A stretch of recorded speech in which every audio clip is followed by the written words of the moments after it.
വിവിധ ആവശ്യങ്ങൾ ഉന്നയിച്ച് ചെങ്കൽ കരിങ്കൽ കെട്ടിട നിർമ്മാണ തൊഴിലാളികൾ കാഞ്ഞങ്ങാട്ടെ ക്ഷേമനിധി ഓഫീസ് ഉപരോധിച്ചു.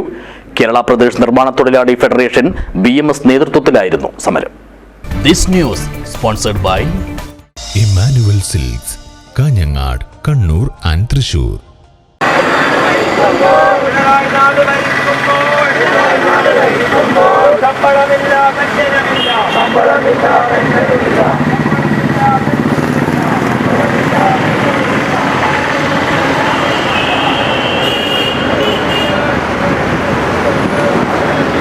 നിർമ്മാണ തൊഴിലാളികളുടെ 15 മാസക്കാലത്തെ പെൻഷൻ കുടിശ്ശിക വിതരണം ചെയ്യുക, 2 വർഷമായി മുടങ്ങിക്കിടക്കുന്ന ക്ഷേമനിധി ആനുകൂല്യങ്ങൾ അടിയന്തരമായി നൽകുക, പിണറായി സർക്കാരിന്റെ തൊഴിലാളി ദ്രോഹ നടപടികൾ അവസാനിപ്പിക്കുക എന്നീ മുദ്രാവാക്യങ്ങൾ മുൻനിർത്തിയാണ് കാസർഗോഡ് ജില്ലാ ചെങ്കൽ കരിങ്കൽ കെട്ടിട നിർമ്മാണ തൊഴിലാളി സംഘം BMS നേതൃത്വത്തിൽ അംഗങ്ങൾ കാഞ്ഞങ്ങാട്ടെ ക്ഷേമനിധി ഓഫീസ് ഉപരോധിച്ചത്.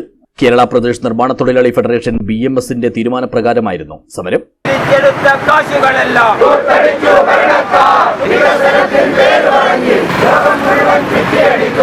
BMS ജില്ലാ പ്രസിഡന്റ് ഉപേന്ദ്രൻ ഉപരോധം ഉദ്ഘാടനം ചെയ്തു.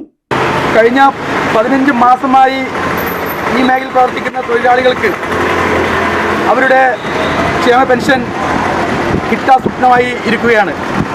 കഴിഞ്ഞ 2 മാസം മുമ്പ് സെപ്റ്റംബർ 4-ാം തീയതി ഇതുപോലെ ഇവിടുത്തെ താലൂക്ക് ഓഫീസിലേക്കും ഒരു ധർണാ സമരം നിർമ്മാണ മേഖലയിലുള്ള പ്രവർത്തകർ നടത്തി. നാം അന്ന് ആവശ്യപ്പെട്ടത് മുടങ്ങിക്കിടക്കുന്ന പെൻഷനുകൾ ഓണത്തിന് മുമ്പ് വിതരണം ചെയ്യണമെന്നാണ്.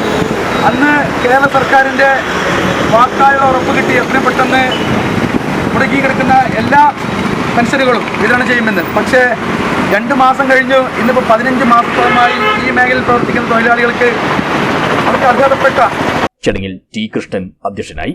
ജില്ലാ secretary KV Babu, VV Balakrishnan, Sunilkumar, Bhaskaran Chembilode, Suresh Deli, Dinesh Bambrana, CH Anand, Bhaskaran Poinachi, Gurudas Madhur എന്നിവർ സംസാരിച്ചു. ജില്ലാ സെക്രട്ടറി ലീലാകൃഷ്ണൻ സ്വാഗതവും ലക്ഷ്മണൻ തൃക്കരിപ്പൂർ നന്ദിയും പറഞ്ഞു.